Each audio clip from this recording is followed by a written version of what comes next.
Hello, we're here with Garth Jacobsen, running for Port of Seattle, position 5. Garth, would you like to go ahead with your 2-minute introduction?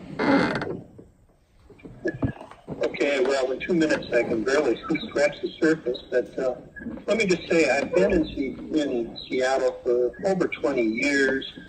I came out to Seattle to pick up my tax law degree at the University of Washington and loved the area so much I stayed. Before that, I was in Montana. I worked as their chief legal counsel in the Secretary of State's office and also helped get elected the Secretary of State there, who was a good Democrat. I've been very involved in Democrat politics, especially in Montana, but a little bit out here. I presently am a senior government relations attorney and compliance officer for a company called CT Corporation, but the good thing is the things I'm involved with are business entity law, which I spend a fair amount of time dealing with trying to promote transparency of business entities, which is something that the Supreme Court obviously negated, where they created the problem with the Citizens United case. I have a economics and philosophy degree from the University of Montana, a Juris Doctorate also from the University of Montana, and a master's in public administration from the University of Montana, and I hold a LLM in taxation from the University of Washington.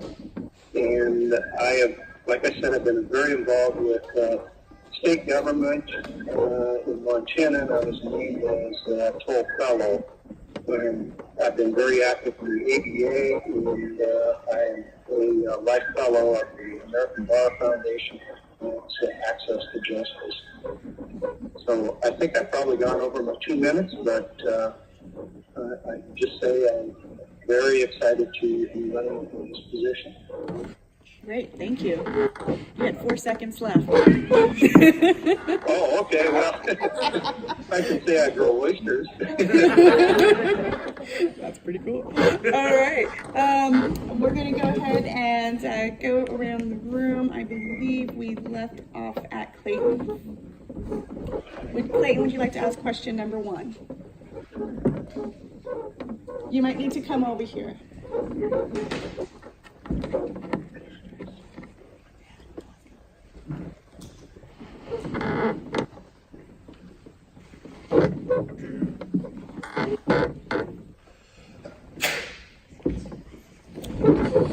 Hi.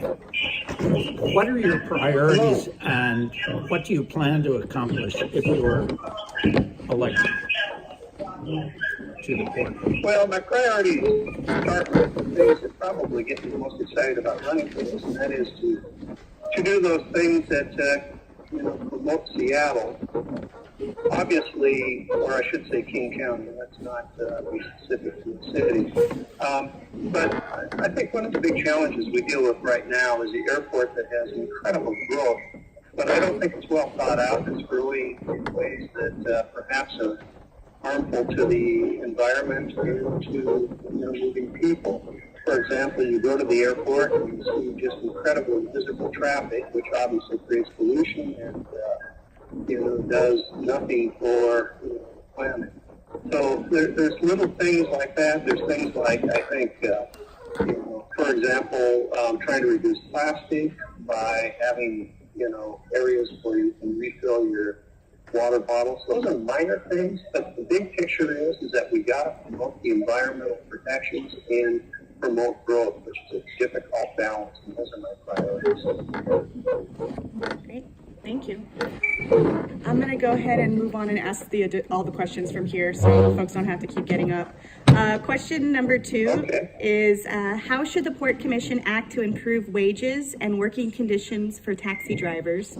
In this era of Uber and Lyft, how does the Port address issues of access, equity, and fair wages for drivers? Well, that's a difficult question. Technology has disrupted the normal transportation flow. I think high standards have to be established for the people that have access to the airport or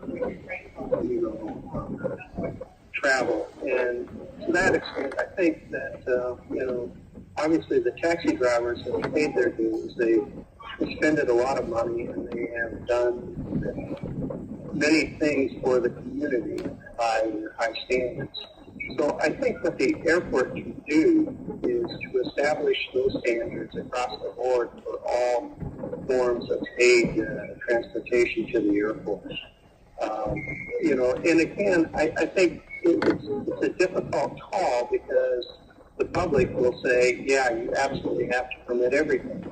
But again, there's a certain amount of minimum standards that have to be met. And I think those minimum standards would then suggest that the benefits that are afforded to those people, who participate in this, they have to have. And, you're also looking at making sure that minimum wages or living wages, which is a better way to put it, are met for the disruptive transportation. So Lyft and Uber absolutely need to move towards that direction. Okay, thank you. The third question we have is, what opportunities do you see to advance the values of a Green New Deal at the port, supporting a strong local economy in ways that are environmentally sustainable and economically equitable? Well, I think the two elements are the seaport and the airport.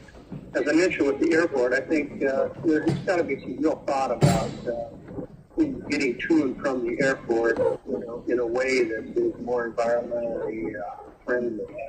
And to that end, I think that there's got to be some serious thought about how transportation is established or how it is promoted, green transportation especially. At the seaport, I think the elements are, how do you reduce expenses, or how do you reduce environmental degradation? And I think what you can do is start looking at smart cities. Now, smart cities is a area that employs technology as a way to increase efficiencies and reduce the environmental degradation. So. And you're probably saying, well, what are smart cities? Well, it's the use of Internet of Things and various things. I'm slated to be chair of the Science and Technology section of the ADA, and we have been working in this area on promoting technology as a way to improve society. So that's, and again, I know you want a very short answer, but I think that through use of technology, obviously, one other thing I would like to throw out would be that we need to start looking at ways to have electric trucks. The technology is just emerging, and it would make a big difference in how the transportation to and from the port occurs. Thank you. And the fourth pre-prepared question is, what infrastructure investments are needed to properly support the needs of the port?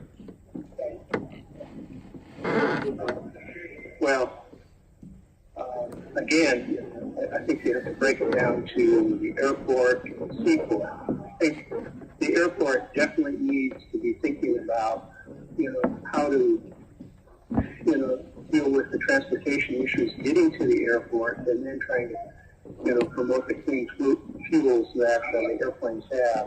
The sad reality is the airport or airplanes leave a very nasty carbon footprint. And so, I think the promotion of greener methods for travel should be in the works, and to promote that concept. But that aspiration is probably a decade or two away before we'll get there.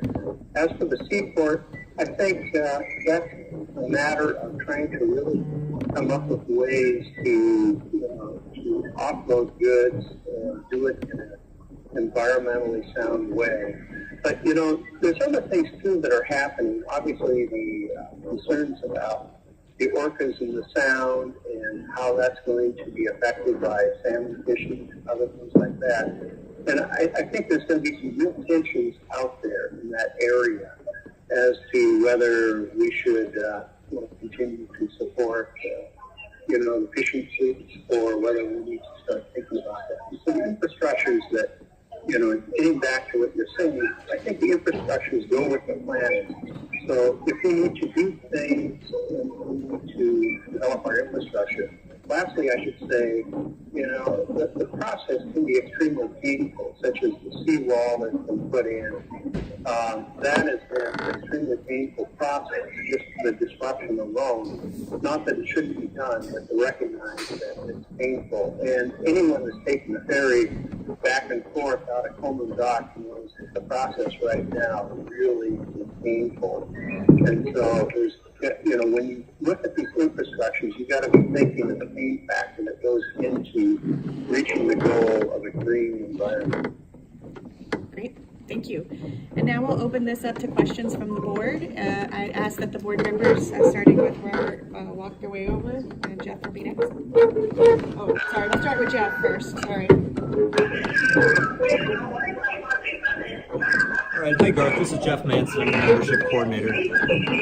So you're running against an incumbent who's already on the port. So I was wondering if you could specifically talk about, distinguish yourself from Fred and why you think he should no longer be on the port. And Garth, these are 1 minute responses on these ones. Okay, well, obviously incumbents have a significant advantage. They've been there and done many things that build in that. But on balance, I'm just not pleased with the way things are going with the airport. And I think the seaport is also questionable. For example, putting in a new terminal for cruise ships, I think that's somewhat questionable given the fact that the cruise ships have been known to be great polluters, and a couple of the existing lines have been under judicial review, or I should say in violation of that. And so that sort of item, it kind of tips me over and says, maybe we can do better, and I would like to make things better. Great, thank you. The next question is coming from Robert. Hi, this is Robert Cruikshank, State Committee member. Just to follow up on the most recent question, what do you think isn't going so well at the port, and what can be improved, and how is changing from the incumbent to you on the port going to make those improvements happen? Could you please repeat the question? For some reason it broke up. Sorry about that. Basically, you had just mentioned that you don't think things are going so well at the airport. I'm curious if you can say more about that and how replacing the incumbent with you will address whatever concerns you have. Well, I don't think the airport is in great shape. I mean, obviously it's going through significant growing pains, and it's the theory of the Port Commission to try and promote as much as possible. But I think the incumbent is not sensitive to those needs, or at least he hasn't demonstrated that from external viewpoint. And as far as my qualifications go, I have a breadth of education and an immense amount of experience in many different areas that would qualify me for being a very good judgment of administration. I've been very involved with the American Bar Association and at the leadership level there, and I can kind of spot when things are, when the staff people are blowing smoke at you or not. I have, like I said, I understand the law, I understand public administration, and I believe I can bring that to the table better than the incumbent. Great, thank you. Ben?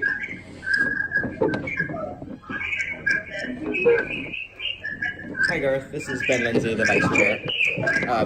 What is the port's largest negative impact on the environment, and what will you do to resolve that negative impact? Well, I mean, sadly, the negative impact is just the nature of the vessels that use the port. Airplanes are, like I said, a big,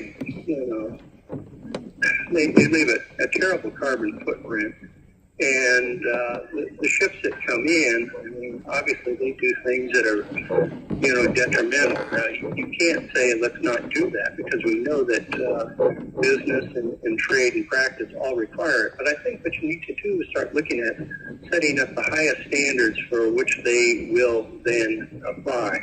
Obviously, the incumbent, who is a marine biologist, he has solid ideas in that area, but I think I have the ability to, promote how to get it done. For example, in a former position, I prosecuted environmental crimes, specifically pesticide and herbicide misuse, and I know what it takes to get people to come into compliance.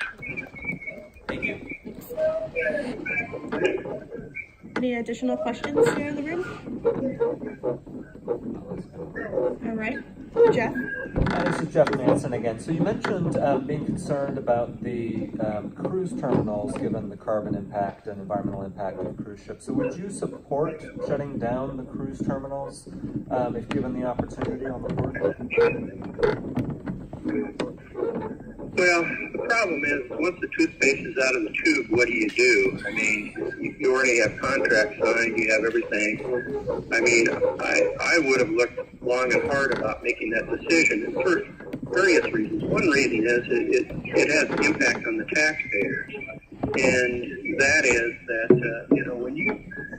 when you ask for additional money from the property tax owners, what you do is you put a strain on the possibilities for the things that are really needed for the community. Because there's only so much that taxpayers are willing to go with. Fortunately, Seattle has been very strong in supporting, helping the homeless communities and, trying to do the projects that need to be done, education, et cetera, but the outlying areas of King County are not that ginned up for that sort of thing. And I think when you start adding layers of taxation for the purpose of promoting cruise lines, you've got a real problem. So, the short answer is I don't know if it can be stopped because of the contracts that have been entered into. But, I think that there ought to be some really solid planning before you start going into that, or at the very least, demanding before you enter into an agreement like that the environmental concerns raised by this be met before you enter into an agreement. Great, thank you. In other words, get assurances from the cruise lines. Thank you.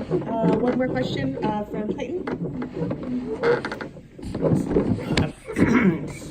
We expect our occupants of higher office to be leaders. You've spoken about the inconvenience of renovations of the seawall and Coleman Dock, and I'd like you to square our need for leaders in public office with your discussion, your mention of inconvenience. Well, anytime you go through change, there's always disruption. But I think what you need to do is you need to have coordination of these projects with all the other, the government operations. So, when you tear down the seawall and you do it at the same time, you're doing all the tunnel boring and tearing down the viaducts and whatever else. I think there needs to be some serious coordination how to reroute people through. Now, the Coleman Dock, I guess the question then becomes, why wasn't it considered as, a project that would have been done after all these other projects were done or before or something? I think when you just slam everybody with many different painful projects all at once, it creates just an attitude of irritation beyond belief. And, I see it throughout Seattle with all the projects that are going on. And yes, it's great to see growth, but I think we're losing the soul of Seattle by many of these things. And I don't mean to sound, negative about growth, but I think we have to have a smart, concerted growth because the effects can be harmful on the low and middle income, crowding them out of their opportunities for housing and crowding them out of their opportunities, even participation because they'd have to commute so far given the issues. Now, I know that's not what the port does, but what I can say is that I think there has to be some real thought about what is being done and how it's impacting people and how to mitigate that in relation to the goal of, a green environment or improved infrastructure. Okay, thank you. And that actually takes us to 20 minutes. Would you like to go ahead and do a 30-second wrap-up? Well, again, I would like to thank you all for accommodating me doing a virtual meeting like this. I really appreciate that. I think my experience and my education and all the various things I've done, with the Democrat Party, especially in Montana, but I think that makes me a very well qualified candidate for this position. Now, obviously, there's always respect for the incumbent, but that doesn't mean you can't have a joint endorsement. And at that point, you let the better person win. And I guess the last thing, and you're probably thinking, well, here's a guy that comes in at the last minute and gets involved in this. But I would say that at the very least, if I don't win, I want these suggestions and these things to be noted so that, we can improve the way things are going, because I think they have to be improved. And that's the reason I'm running, and I really appreciate your participation and doing this interview and endorsement. Great. So I went over my time. I'm sorry, but thank you so much. Thank you very much for joining us today. We all look forward to meeting you at some point in person. I look forward to meeting you. All right. Have a good one.